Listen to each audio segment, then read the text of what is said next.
Sarah Bedford, investigatory reporter with the Washington Examiner, joins us. Sarah, I read the indictment of Hunter.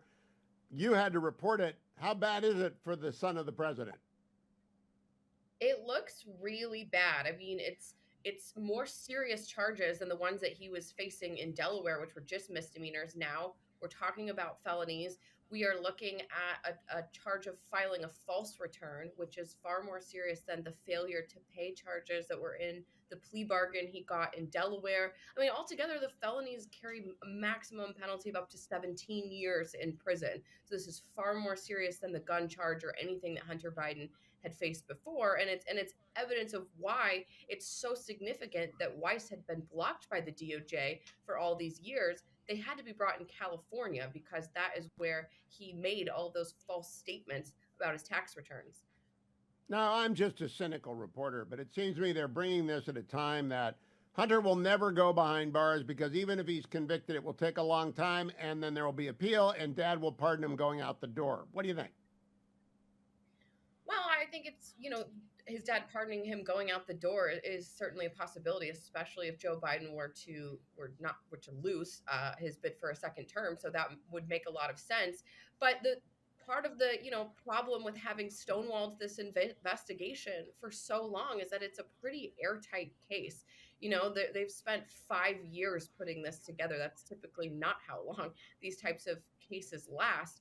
And because there's so many witnesses and so many documents, I mean, so many of them are already in the public record as part of the congressional investigation.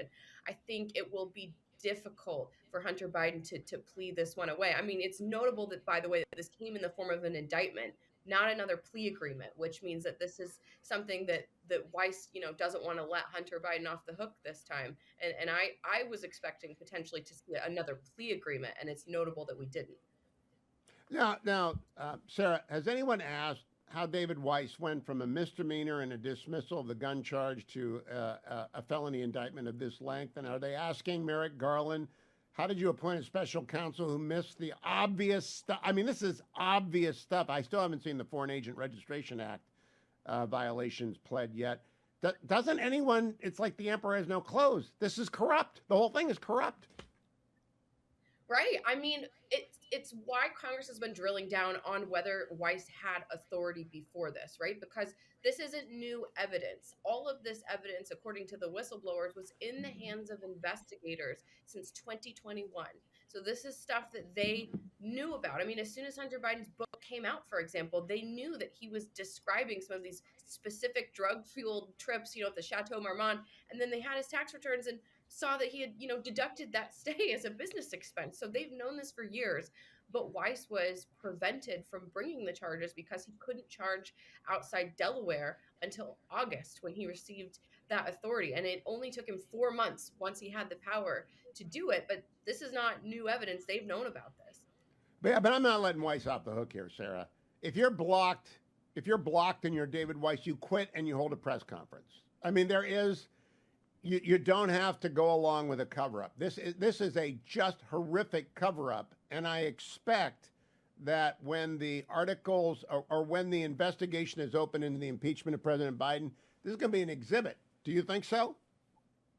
No, I agree. And David Weiss has gone along with the lie about his authority. I mean, when he testified before or behind closed doors with the Judiciary Committee, he continued to lie. No, I had the authority all along. I believed that I did. And it's very clear that he didn't, or else these events wouldn't have unfolded this way. So I do think he's complicit somewhat in that cover up. But, nonetheless, he finally, the political pressure got to be such that he did have to go request that special counsel status. And I don't think we'd be seeing any of this if the whistleblowers So, hadn't come forward.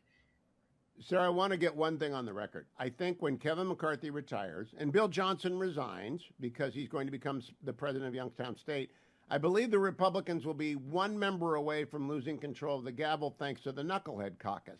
If that happens, the Judiciary Committee's investigation gets shut down, right? Thanks to the Knucklehead Caucus. It's possible. I mean, Speaker Johnson claims that he has the votes to formalize the impeachment inquiry. I'm not sure at this stage whether that's true. the indictment though, and all of the corruption that it shows, and that the Justice Department sat on it for years, I think could help make the case for the impeachment inquiry vote. But to your point, they should probably do that sooner rather than later as their numbers dwindle. Yeah, they're going to lose the majority. Does anyone go up to Matt Gaetz and say, "You moron, look what you've done"? I mean, does I feel like anyone that's connect the dots? Kevin McCarthy. Kevin McCarthy probably can't stand to sit across the table from Matt Gaetz anymore. So, that's, I think there's a recognition that he really made things difficult for Republicans. For everyone, Nancy Mace, Matt Gaetz, Ken Buck, all the Knucklehead Caucus, this is your business. This is what you willed us. On that note, Sarah, Merry Christmas to you. I hope you have a wonderful Christmas and you're not having to work. I hope you get to cover the Hunter Biden trial in Los Angeles. Has the Examiner said so yet? Oh, that's a good point. I should put my name in the ring for that assignment. Yeah, you ought to go and say, I'd like to go to the Chateau of Marmont myself, and you could do the whole book deal out of that. Have a good day and Merry Christmas, Sarah. Good to see you.